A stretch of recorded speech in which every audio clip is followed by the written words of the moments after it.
యేసు 72,000 దేవదూతలను పిలిచి ఉంటే, సిలువ వేయబడినప్పుడు యేసు 72,000 దేవదూతలను పిలిచి ఉంటే ఏమి జరిగేది? కొన్నిసార్లు ఆయన, అవును, అని చెప్పి ఉండాలని నేను అనుకుంటాను, అని ఎవరో అన్నారు. నిజాయితీగా చెప్పాలంటే, అలా అనిపించకుండా ఉండటం చాలా కష్టం. వారు ఆయనను అపహాస్యం చేశారు.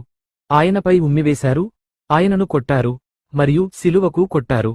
ఒక్క మాటతో ఆయన దీన్ని అంతం చేసి ఉండగలడు. ఆయన 12 లెజియన్ల దేవదూతలను, అంటే పరలోకం నుండి 72,000 మంది యోధులను పిలిచి ఉండగలిగాడు. అలా చేసి ఉంటే, భూమి బీటలు పారి ఉండేది. జెరూసలెం కాలి బూడిదై ఉండేది. సైనికులు ధూళివలె రాలిపోయి ఉండేవారు.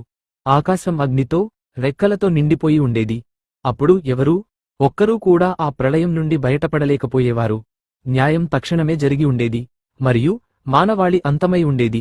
కాని యేసు, అవును, అని చెప్పలేదు. ఆయన మౌనంగా ఉన్నాడు. ఆయన సిలువను మోశాడు. ఆయన మేకులను భరించాడు. ఆయన పరలోకం యొక్క మౌనాన్ని స్వీకరించాడు. ఎందుకంటే ఆయన రక్షించబడటానికి రాలేదు. ఆయన మనలను రక్షించడానికి వచ్చాడు. ఆయన దేవదూతలను వెనక్కి పట్టి, సిలువను ఎంచుకున్నందుకు మీరు కృతజ్ఞులైతే